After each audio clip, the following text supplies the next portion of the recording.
There's a reason Dana's the president. She's a very distinguished person in mining history. And you know, in the program, we have all the details. I will mention the last part here. Dana Bennett was president of the Nevada Mining Association from 2014 to 2020, the first woman ever to be appointed to that role. And by the way, this should be much easier than that role, Dana. She was recently reappointed to serve as the interim president.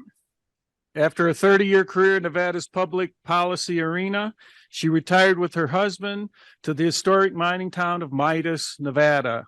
She holds a PhD in history from Arizona State University and will serve as the Mining History Association's president until the 2024 conference. Please welcome Dana Bennett.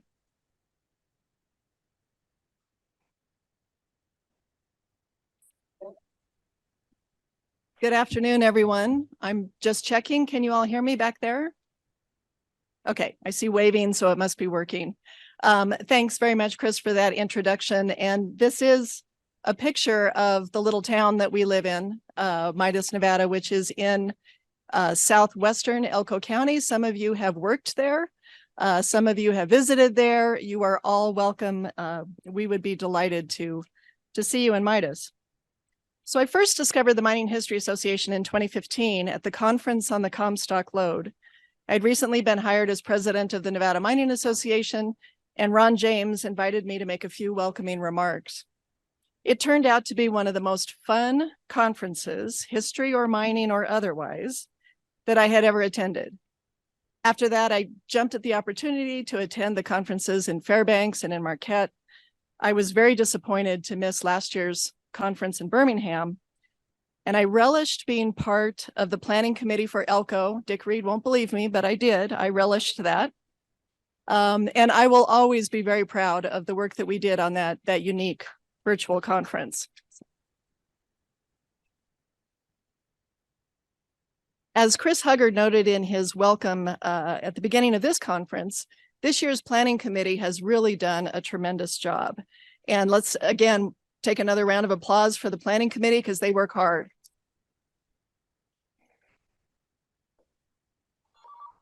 For those of you who have not yet served on a planning committee, I highly recommend it.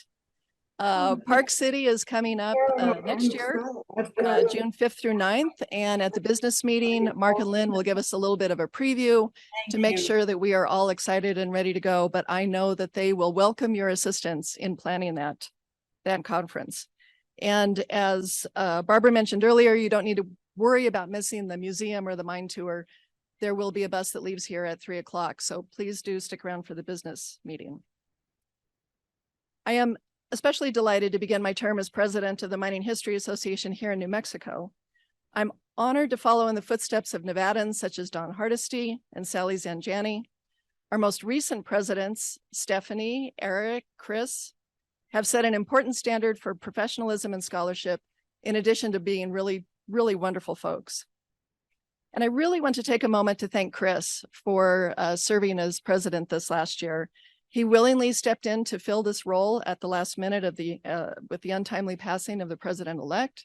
As he and I discussed the other day, he was essentially tossed into the deep end of the pool, but he has served with grace and good humor. And Chris, congratulations on a successful term.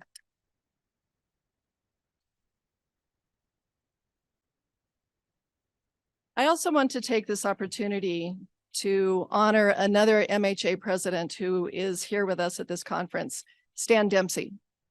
Many of you recall that Stan was the Mining History Association's third president, serving from 1993 to 1995, and he has been a steadfast and strong supporter of this association from the very beginning. Over the span of his career, Stan has successfully taken on many roles in the mining industry. He's been a geologist, a lawyer, an author, investment banker, and corporate executive. In 2014, he retired as chairman of the board of directors for Royal Gold. And I'm really pleased to note that Stan represented Royal Gold on the Nevada Mining Association's board of directors, and that Royal Gold continues to be an important member of the board that hires me and fires me. In 2016, Stan was inducted into the Mining Hall of Fame. And from our perspective, his most engaging role has been that of mining historian.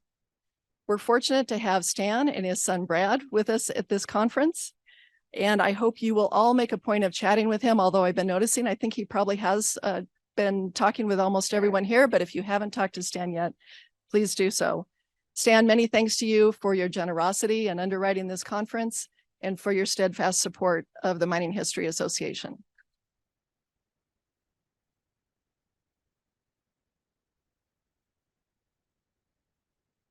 When the MHA nominating committee approached me about taking on the role of vice president in 2022, which would bring me to this moment, I was delighted to say yes. I was then retired from the Nevada Mining Association, and my husband and I had moved to this small town, a very remote and historic mining town in northern Nevada. And I had been poking at some history projects, one of which is story editor for the Northeastern Nevada Historical Society Quarterly, possibly the longest title of history journals in the United States. So this gives me the opportunity to make a plug for authors. I am always looking for writers who are interested in writing about some aspect of the history of the Northeast quadrant of Nevada. It has a long and rich mining history that predates European arrival, and many stories are waiting to be told.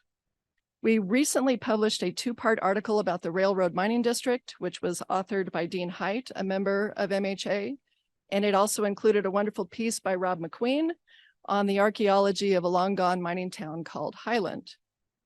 Eric Nystrom has promised to write something soonish. Little pressure there, Eric, maybe. But if any of you are researching some aspect of Northern Nevada history, I would be delighted to talk to you about publishing in the quarterly. And if any of you are interested in reading about it, please contact me about the quarterly. But I digress. So when the committee approached me, I knew that the assignment would be fun, and I quickly accepted the opportunity. I saw it as one more engaging thing to put it on my retirement calendar. It would not interfere with morning coffee with my husband or afternoon naps with my cat. But little did I know what was coming around the corner. Earlier this year, the Nevada Mining Association found itself without a president and at a crossroads.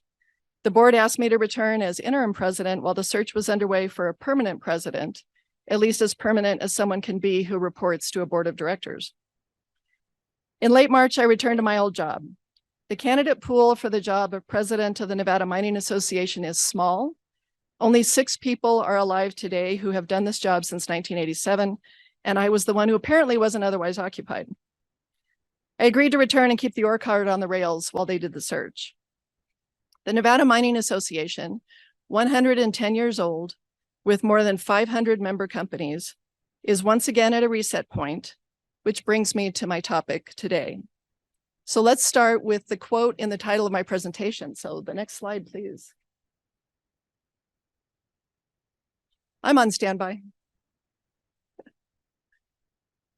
So the title for my presentation today comes from an editorial that was published when Henry Rives died in December of 1952. Henry Rives was the longest serving leader of the association, and he truly set the pattern with which I live today. Our titles are different. He was executive secretary or secretary treasurer interchangeably, and mine is president, but our roles are quite similar. But that phrase caught my attention, the constant battle for protection of the industry. Nevada's economy has its roots in mining and relied primarily on mining for jobs and tax revenue, even as late as 1952. Mining was part of every Nevadan's life then. It is not now part of every Nevadan's life. So I spend a lot of my time explaining that mining is not a historic artifact. It's not just a bunch of old guys with picks and burros, but that it is a high-tech, STEM-focused industry that's necessary for everything we need for modern life. But I assumed that Henry did not have to make those arguments. And I assumed that of the two of us, Henry had the easier job. Yet I found out in quite an intimate way, as it turned out, that Henry was he worked just as hard and was just as stressed as I was, and maybe more so.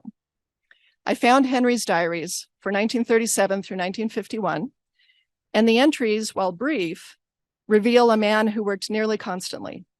He drove all over the state to visit mine sites. He communicated frequently with governors and legislators. He managed and was managed by a mostly absent board of directors. Rives was also required to add new members, placate existing members that they felt gave more attention to some companies over another, get them to pay their dues every year, and try to keep them all on the same page when it came to mining laws and regulations. Like many businessmen of his time and some business leaders today, he tried to relieve the stress through drinking, smoking, and gambling. By the time he died in 1952, just shy of his 70th birthday, and after 37 years of running the Mining Association, Henry Rives was kind of a mess. But he didn't start out that way. So let's go back to the beginning at 110 years ago. So the next slide. On March 24th, 1913, Nevada's major mine operators, 12 men in all, gathered at the office of the Tonopah Mining Company. One of them later told a reporter that they were following the lead of the Idaho Mining Association. The Idaho Mining Association had been originally formed in 1903, but they never really got any traction. 10 years later, on February 7th, 1913, the Idaho Mining Association reinvigorated itself and quickly caught the attention of mine operators in Nevada. On that day in March, those 12 men, which included some names some of you may recognize, such as George Wingfield and Hugh H. Brown, established the Nevada Mine Operators Association. They adopted a set of bylaws and elected an executive committee which functioned, as a board of directors, and the secretary treasurer who would serve as the daily manager. Next slide, please. So a week later, John G. Kirchen, who is on the left here, was elected as president, but he was essentially the chair of the board for the Nevada Mine Operators Association. He was general manager of the Tonopah Extension Mining Company, and he served in what was mostly a ceremonial role until 1927. In 1928, John C. Kinnear, Sr. of the Nevada Consolidated Copper Company, replaced Kirchen and served until 1953 when he was named honorary president, and he held that title until 1972. So in essence then, only two men led the board of the Nevada Mine Operators Association for 40 years. Next slide, please. As I mentioned, the secretary was tapped to manage the Nevada Association's daily operations, and the first was Wallace B. Alexander. He resigned his job as secretary of the Montana Tonopah Mining Company to devote his time to this new organization. Well known and respected in mining circles since his arrival in Tonopah in 1906, Alexander worked diligently to build up the new organization. He explained to the Tonopah newspaper that, quote, "The organization has been formed for the purpose of promoting and maintaining the present harmonious relations between employees and employers, and also for the purpose of being a protective association, both for the mine operators and for miners." He continued, noting that frequent meetings will be held and its members will get together for the purpose of exchanging views that will serve to promote better mining conditions. Newspapers across the state covered the establishment of this new entity. The Eureka newspaper exclaimed that, quote, "A good, lively state association in Nevada or any other state can be made a powerful factor in building up an industry and in protecting the public as well as the operators and miners." Surviving correspondence documents that mining companies across the state responded well to Alexander's written invitations, and membership grew rapidly. In July, Alexander and his family moved to Reno to establish the organization's headquarters. And this photo of the drive in the bottom, that's not Alexander's family leaving Tonopah. I wish we were that lucky. But it is a drive at about the same time in about the same area, and that's what they did. He and his wife and daughter loaded up into a car and drove from Tonopah to Reno. And I cannot even imagine how dusty that drive must have been. So they moved to Reno so that they could establish the headquarters on a scale commensurate with the growing importance of the association. The founders had recognized that its statewide success would be dependent on not being perceived as loyal to one mining district over another. Indeed, there was one company that refused to join until they left Tonopah. Reno was Nevada's largest city and the center of business activities and political influence. It proved to be a favorable location for the new association. And yet one of Alexander's first accomplishments was to establish a beneficial contract for the purchase of cyanide. So in essence, The Nevada Mine Operators Association kind of worked like a Costco for miners. At the time, Nevada miners consumed more than 60% of cyanide sold in the country. Nevada's mining operations, regardless of size, benefited from a stable supply and price by purchasing through the Nevada Mine Operators Association rather than individually. He also sought to establish a bulk purchasing program for timber and for other commodities that mines across the state could use. But Alexander's ambitions took him beyond mining. He left the association to lead the Reno Commercial Club and eventually organized it into the new Reno Chamber of Commerce. It does not appear that politics was any part of his job during the first 2 years at the association. After Alexander's departure, the Nevada Mine Operators Association replaced him with Henry Macon Rives, who had both mining and political experience. Next slide. Rives had been the purchasing agent for the Silver Peak mine near Blair, Nevada, and he was also a certified mine inspector. And you can see his certificate on the right as an inspector. And the photo on the left is about the time that he was hired. It was a pencil drawing that was done of him at the time he was hired. He was a native of Pioche and a nephew of the well-known district judge and namesake Henry Rives. The younger Rives had read the law with George Bartlett and served as his private secretary when Bartlett was elected to Congress in 1906. In 1914, Henry Rives was elected to the state assembly, representing Esmeralda County, along with future Congressman Walter Bering. And after the 1915 legislative session, Rives briefly joined the Nevada Industrial Commission for just a few months, and then he resigned to lead the Nevada Mine Operators Association. Rives moved to Reno and into the center of Nevada business and politics. Next slide, please. So on the right is the Reno National Building, this National Bank building. This was opened in 1915, right about the time Henry arrived in Reno. And he immediately moved the Mine Operators Association into that building. And we have this wonderful photo. This is the lobby of the Reno Chamber of Commerce. And one of those doors is the door to the Nevada Mine Operators Association office. We don't know exactly which one, but this is also the building where all of the powerhouses in Nevada, where George Wingfield had his office, the two political parties, the Republicans and the Democrats, also had their office in this building. It really was the center of the state.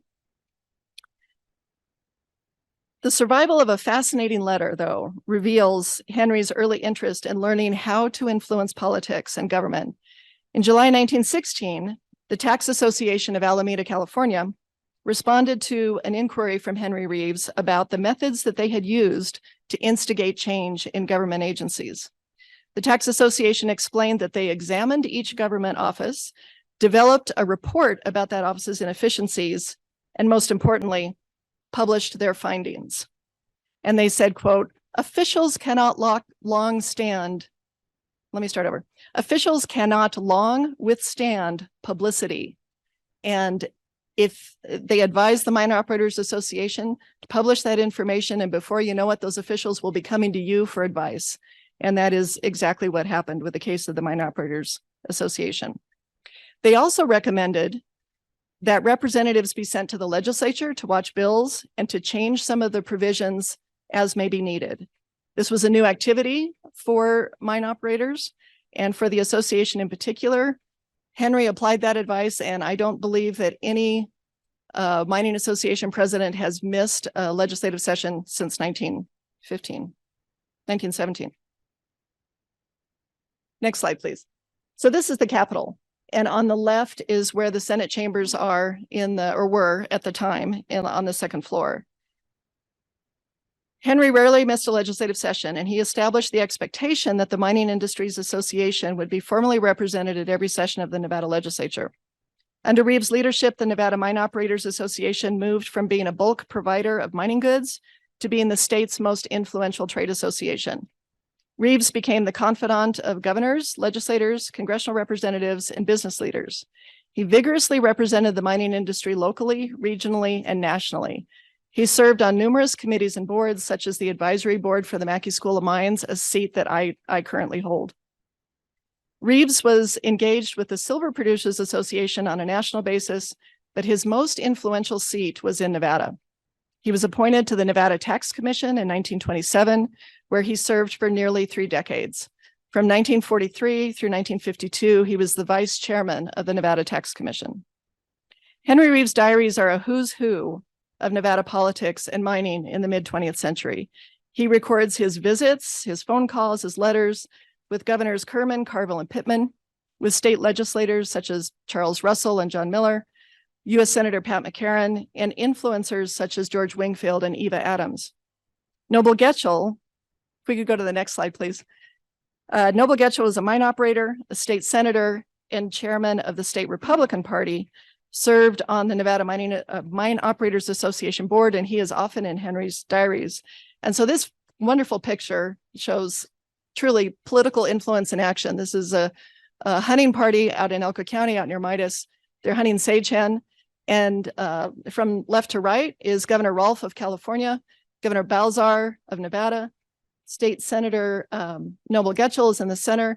The Nevada prison warden, Matt Penrose, is the one striking the pose there, and then next to Jack Dempsey. And if you're boxing fans, I don't have to tell you who Jack Dempsey was. So Henry Reeves was usually elected as a delegate to the Republican State Convention and also served as its secretary. In at least 2 sessions, and probably more, the office of the Nevada Mine Operators Association hosted the Republican senators for their caucus meetings at the beginning of each session. His diaries note when he sat on the Senate floor during legislative deliberations in Carson City, and you have to be invited to be on the floor. And in 2023, the Nevada legislature has just adjourned its regular session. I would never be invited to sit on the floor. But in 1935, 1937, 1940s, Henry was often found on the floor. He would have just shown up behind the bar. A senator would have said, "Come on in," and he would have sat on the floor with those senators. His diaries also note when he didn't bother going to Carson City because everything seemed to be going just fine. He would note satisfaction at killing some bills and pleasure at passing others. He argued with the state mine inspector, he argued with the governor, and he collaborated with the California Metal Producers Association and the Utah Mining Association. By the 1940s, Henry Reeves was clearly at the height of his political power in Nevada. In 1942, he brokered the hiring of Florence Buckingham as the first woman to serve as Secretary of the State Senate. It was not because he was trying to break any glass ceiling. It's because Florence had been very influential in the Republican Party, and that was the most powerful non-elected position in the state Senate. In August 1945, he noted in his diary that the well-known lobbyist Johnny Mueller called, and I figured out the difference between calling. We hear the word calling now, and we think somebody picked up the phone and called us. They showed up in his office. So this lobbyist showed up in his office and they talked politics for an hour, and then he called McCarran, Senator McCarran. In November 1947, William Woodburn called, again, visited the office of Henry Reeves, and they discussed gambling regulations, especially as they related to Reno's most notorious gamblers, McKay and Graham. His diaries are just absolutely marvelous with all of these names and these topics, but they also record his drinking, his anguish over his smoking, and his gambling. And this is where we need to do a little bit of crowdsourcing. So if we could go to the next slide, please. I don't know what he was playing. And so these are some excerpts from his diaries. And I don't think it was poker, because he would talk in his diary about, he would be at the governor's mansion playing cards with the governor and some other folks. He would play bridge. So I don't think it was poker. It may have been faro. Faro was still popular in downtown Reno at the time. I don't know faro well enough to recognize that. It may have been roulette. That's possible. So what the archivist and I have figured out is, so far, the numbers are money he has won or lost. The L is lost. The W is win. He very rarely used exclamation marks. So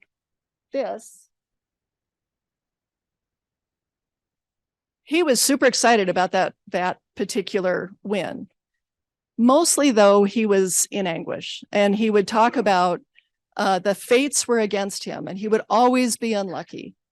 And BB, I'm relatively certain BB is a type of drink, because he would talk about his cocktails and use HB and BB, I think, and I could be wrong about this. But I wanted to leave this slide up for a little while. And if anybody can help me solve this mystery, that would be great. And when he says what a sap, he was referring to himself. He really, truly struggled with gambling. And where his office was in downtown Reno and where his house was, he would walk back and forth between the two. And the Riverside was right there. Harold's Club was right there. It was really quite the monkey on his back. Nevada's mining operators were so confident about Henry Rives' abilities to speak for the industry and represent their interest that he was annually reelected secretary without any opposition. Sometimes the executive committee, the board essentially, didn't even bother to gather together at the annual meeting, such as 1940 when nobody showed up. But by 1951, Rives was tired. His diary for that year, even though it was a legislative session, focuses almost solely on his health, which was suffering from excessive alcohol and cigarettes. It's not clear if his gambling had impacted his personal finances, but one could probably assume that it did. Anybody have any idea what PE is before we go? What? Bourbon and brand. Okay, for the drink. All right, if anyone has ideas, call me. So we'll go to the next slide. So, known as Mr. Mining, Henry Rives died in Reno on December 1st, 1952 at age 69, not much older than I am, survived by his wife and 3 adult children. The next day, the Nevada State Journal focused an editorial on his legacy, explaining that, quote, it fell to his lot time and time again to carry on the constant battle of the mine operators for protection of the industry from government intrusion, and his voice was recognized in national mining circles. Remembering his encyclopedic knowledge of mining, the editor concluded, the mining industry in Mr. Rives had an excellent advocate whose loss will be felt. The state lost a good citizen. That loss was felt so keenly that the Nevada Mine Operators Association was completely reorganized a month later. On January 9th, 1953, 24 mining executives met in Reno to adopt new governing documents and change the name to the Nevada Mining Association. They decided to welcome the membership of ancillary companies and publish a regular newsletter about mining news in Nevada. They also established a public relations program. Roy Hardy of, could we go to the next slide, please? So Roy Hardy, who's at the podium here in the bottom, of Getchell Mines, was elected to lead the board and replace the long-serving Kinnear, but he did not have the tenure of his predecessors. Along with the name change, that role began to be annually rotated among the executive committee and later the board of directors. So in looking at this slide on the left, these are the major companies that ran the board of directors for the Nevada Mine Operators Association. On the right are the major companies that have run the board since, and they fell into some interesting categories. Getchell was both an industrial and a gold mine, industrial mineral and gold mine. But for the next 20 years, you see the dominance of copper and industrial minerals. The gold industry in Nevada was really hamstrung by the war order in 1942. But by the mid 60s and into the early 70s, gold is beginning to dominate. And you see this in the board of directors of the Nevada Mining Association. So the secretary continued to serve as the organization's employee, running the daily operations of the association, recruiting and retaining members, and operating as the spokesperson for the industry. The title was changed first to executive director and then to president in the early 2000s. And if we could go to the next slide. Succeeding Rives was Louis D. Gordon, a native Nevadan and longtime mining engineer who had also worked for the federal government. With substantial experience in both mining and government, Gordon led the Nevada Mining Association into the next iteration.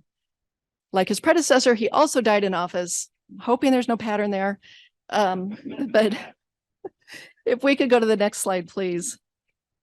I would be remiss if I did not talk about Vern Foster. Vern was hired 2 weeks after L.D. Gordon was hired, and she essentially, truly ran the Nevada Mining Association for the next 30 years.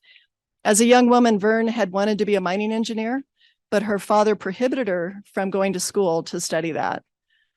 She ended up, her title was officially the office secretary, but the reality was Vern really ran the Nevada Mining Association and probably had much more influence than she ever would have had as a mining engineer. So clearly there is much more to the history of the Nevada Mining Association. No executive secretary or president of the Nevada Mining Association has served as long as Henry Rives did, but every one of us, 9 of us after Gordon, including me, has engaged in the tasks that Henry launched: relationship building with policymakers, public representation of the industry, management of the association, which is essentially a business, and engagement on key boards and commissions. We have represented Nevada mining locally, regionally, and nationally, and in my case, internationally. Some of us, such as Gordon, have shepherded the association through periods of great change in the industry and in Nevada politics. It's a role that is truly informed by the past, very much works in the present, and is always looking to the future. And so although I had not planned it this way, I find it fitting to be president of the Nevada Mining Association and president of the Mining History Association simultaneously. And I'm grateful to all of you for this honor. Thank you very much. Oops, one more slide. There we go.